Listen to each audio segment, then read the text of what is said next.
bells last year in Akron. I'm 5'7", and you towered over me. That can't possibly be true. You are either not 5'7", or I'm taller than I think I am. And I think it's probably more of the former. Who knows? Maybe you're wearing your heels. You know how I'm always wearing my... We were at that show together. That was Tank Smasher's show. Yes, that's right. That was a fun show. Yeah, it was a great time.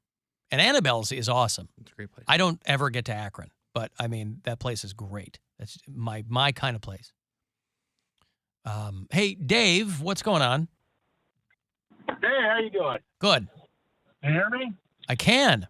Let me do the speaker thing. I'm trying to drive and avoid all these yo-yos. I understand. Yeah. So I just turned on. I got out of work. You guys are talking about sand.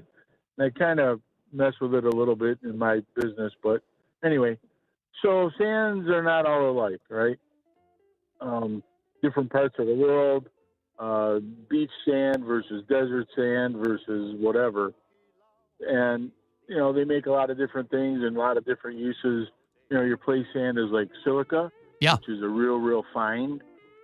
Then you have sand that they use in cement, which has rocks in it and it's very, very coarse. And then you have frac sand, which is a whole different animal, and it only comes from certain parts of the country that they use it in or for. So anyway, just shed light on that. I mean, I assume, I know there's a lot of different kinds of sand. I assume that most commercial sand comes from, they dig it up. It's like rocks and quarries and things. I don't know. Probably refining. It's definitely, there's mining and also the digging aspect, and then it's separated from, you know, whatever the stone is and so on. So it's a monster operation. Yeah, of course. And the millions of tons they're using in fracking is mind-boggling. Anytime I see a company driving around that sells dirt, I'm like, where do you... Are there giant holes near your office, or... I don't know. Okay, thank you, Dave. I appreciate the call. Poundcake, I hope you took notes on that, what Dave was saying. I did not. My apologies. He's out here. He takes time out of his day. He's in his car. He's left work. He's already put in his hours for the day. He doesn't need to do anything for us, but he takes a second, calls in to drop some knowledge on us about silica, quartz sand, whatever. Let's talk about weed. Weed? Nothing. River sand, crushed sand, pit sand. He was really eager to talk about it, too, because I was like, you want to hang on hold for 8 minutes for this? He's like, yep, I got half an hour home. Yeah, of course. He's trying to kill the boredom there. There's Phil sand and all kinds. Bob sand. Huh? Phil sand and Philip sand. And then Bob sand. Yeah, that's Robert, right. You know. Robert sand. Mm-hmm. Mason sand. That's another kind. I'm sure your dad's familiar with that. Oh, of course. Silica sand, the whole bit. I mean, we had a big sand pit in our, that we would basically, it was like the biggest sandbox, and we would play in it like it was a sandbox on weekends. Mm-hmm. You know, it's funny, we were talking about Australia before the break, we were talking in the context of sand, that I had worked in a bar many, many years ago that was Australian themed, and so there was sand on the floor for whatever reason. And in the aftermath of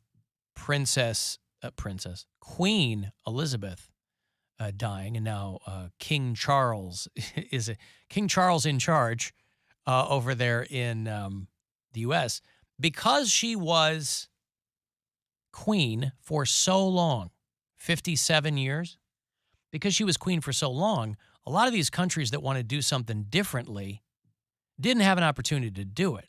They literally had to wait for her to die, and there was a changing of the guard for them to raise their hands and go, yeah, okay. We're opting out. Yeah, we want to do something. I mean, there's already countries that are like, we want to be off the list of commonwealths. By or we Scotland. Don't want, or whatever. You know, we don't want to.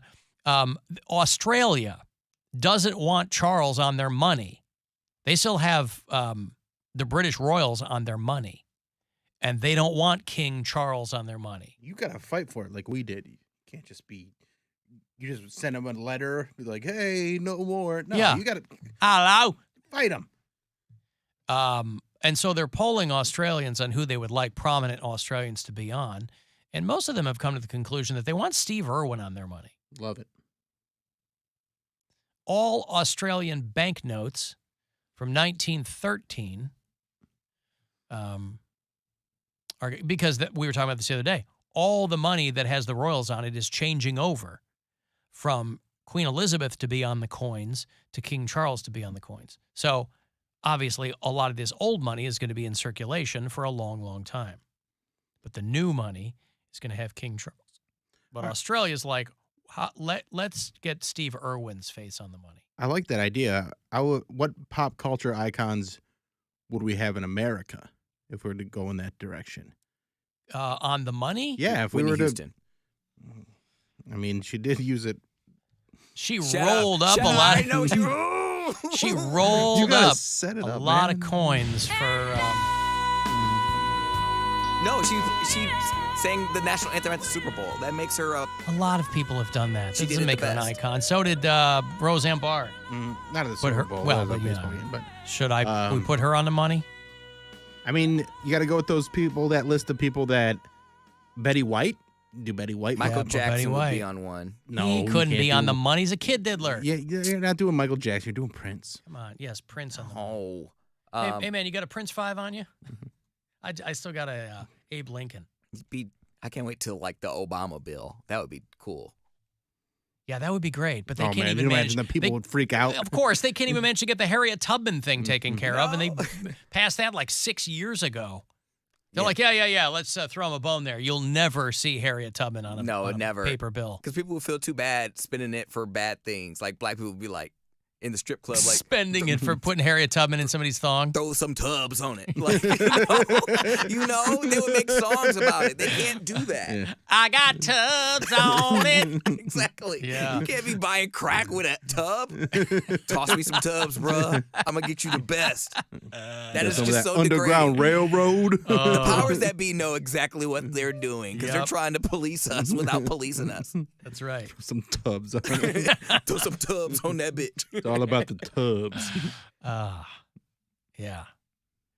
So I don't know what they're gonna Dolly do. Parton. Yeah, Dolly Parton would be a good Yeah, one. that'd be a good one. I mean, Australia, they should think about Olivia Newton-John or Kylie Minogue or, there's all kinds of prominent Australians. Hell, put Robin Gibb on the 5. Who cares?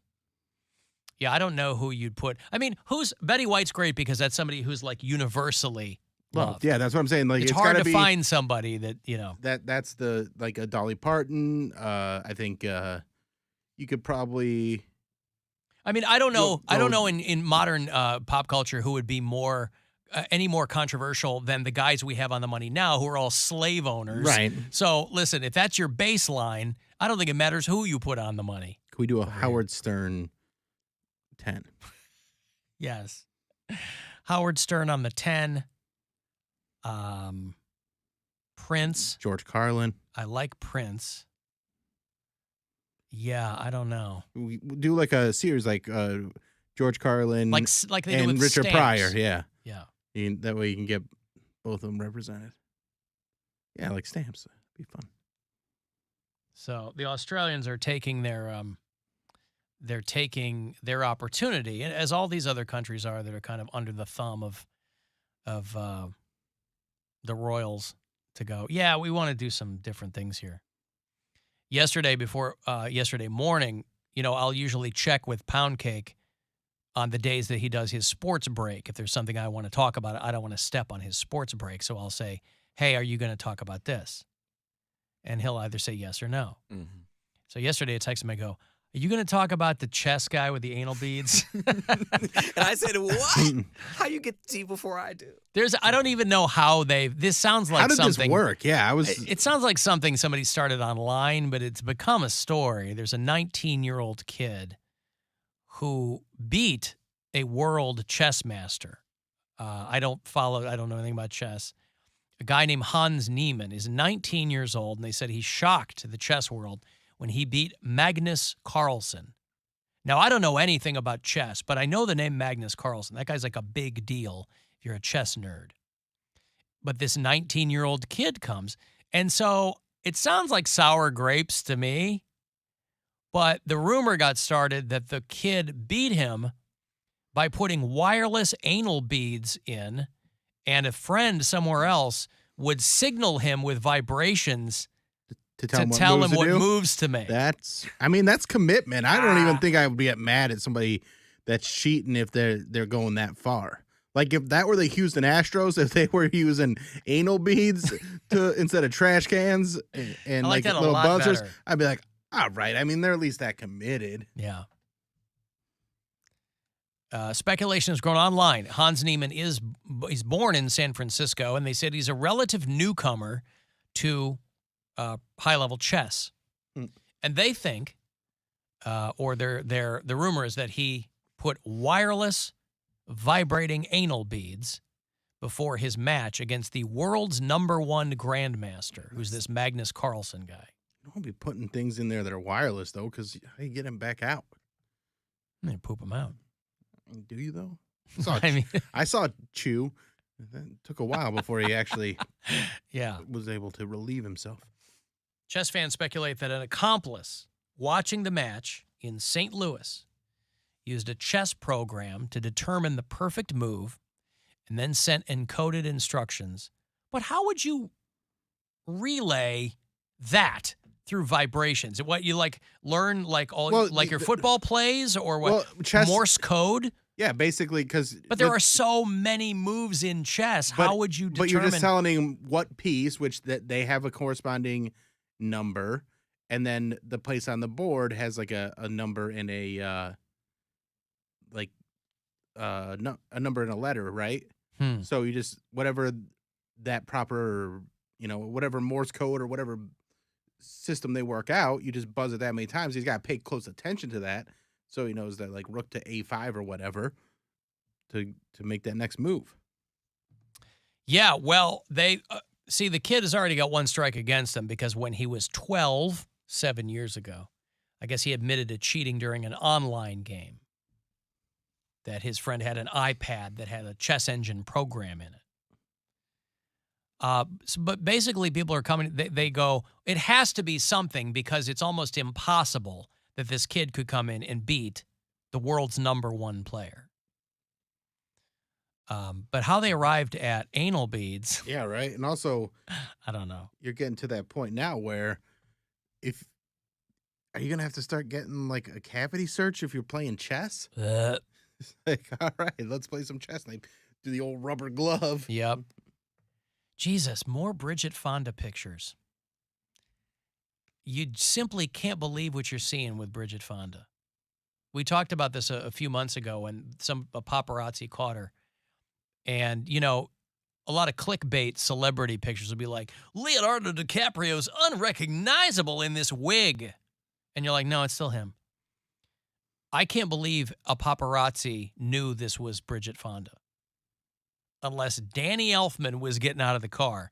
But something tells me that these two are not in a good place because Danny Elfman is like 65 and shredded. Mm-hmm.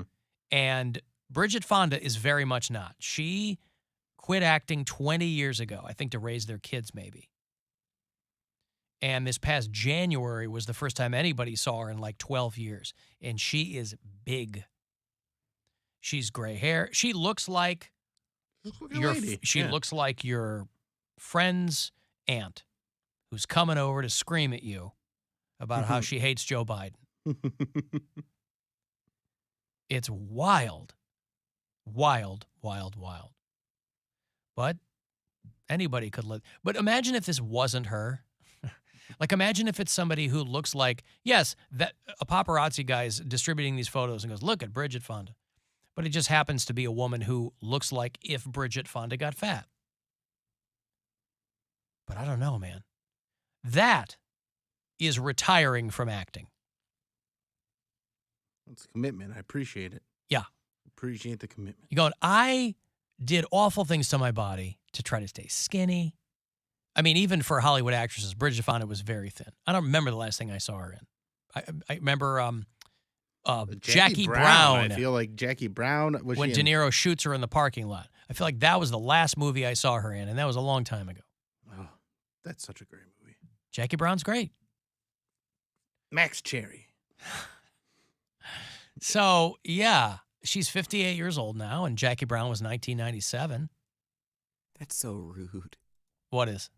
Just the pictures of her, like she. But that's her. I mean, it's I know, but if she is retired from acting, what is the point of you taking pictures of her? I know you have her name and likeness forever, but this is not her name and likeness. Right. You have her modeling pictures. She's a normal citizen now. Leave her alone. She probably was just going into work. And going into work. She's probably like. I mean, I'm sure they've got some money. I mean, her husband is a very prolific composer. Fine, she has a yeah. husband. Danny Elfman's ripped. He is. He's having like a midlife crisis. Well, it's like a Carrot Top phase where he's all jacked up there. Right. Yeah, Danny Elfman did Coachella, and he's like covered in ink now, and he's for. Oh, this is her husband. I remember us talking about him. Yeah, he did the Simpsons theme and the Batman theme, and he's Jack Skellington's voice. In there you go. Nightmare Before Christmas. Yep, he didn't do Sheeran's feature. He just did the singing voice. He didn't do the actual. Of Jack Skellington. Yeah. He didn't do the actual dialogue. Yep. He didn't do all of the Batman songs. I mean.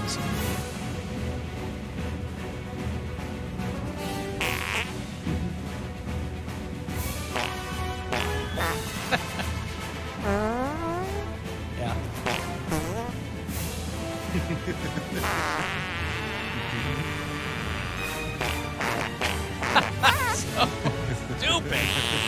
Oh, boy. Take that, Danny Elfman. Yeah. That's right. How do you like that? He probably thought of it. He just didn't have the courage to do it. That's right. People have no idea what she's going through. She might be going through a real rough time. No, listen. Or she's just living her life. Or she's living her life. I don't know how you could be happy like that. Well, maybe someday you'll find out. No, don't curse me like that. I'm trying to stop that. Hey, John. Hey, Alan. How are you? What's going on? Not much. You guys were just talking about dollar bills and who from the U.S. we could put on there. I had a great suggestion, and then I had a controversial suggestion. Yep. Is you could put Tom Hanks on there. He's universally loved. Yes, that's right. That's a good one. And then if you were going controversial, you could have Chet Hanks on there. Oh, God. Did you see that speech he gave? Yes. Oh, I can't edit it on the fly because there's so many expletives. I got to play it tomorrow. Speed. But Chet Yeah, it was Hanks. pretty good. Oh, it's great. Thank you, John. Good ideas there. I mean, Jack Black's a beloved one by everybody but Mary, pretty much. That's right. Dave Grohl, I feel like you could get away with Dave Grohl if you're going with someone in the music industry. Yeah. I'll play the Chet Hanks thing for you tomorrow because I have to bleep it. Yeah. But he got invited to some recovery seminar in Winnipeg, up in Manitoba in Canada. Why? I don't know, because I guess he's got some self-help program. You're looking at Chet Hanks like, I'm going to pay that guy to tell me how to fix my life.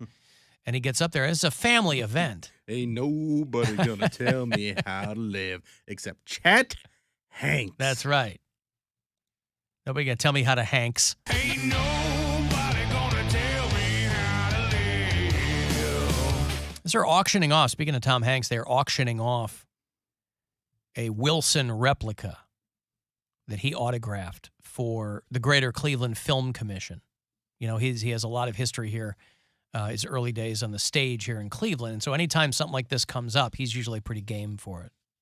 From Cleveland for Cleveland is a thing they're doing in November. And they say he's going to make an appearance, but I assume they mean on video.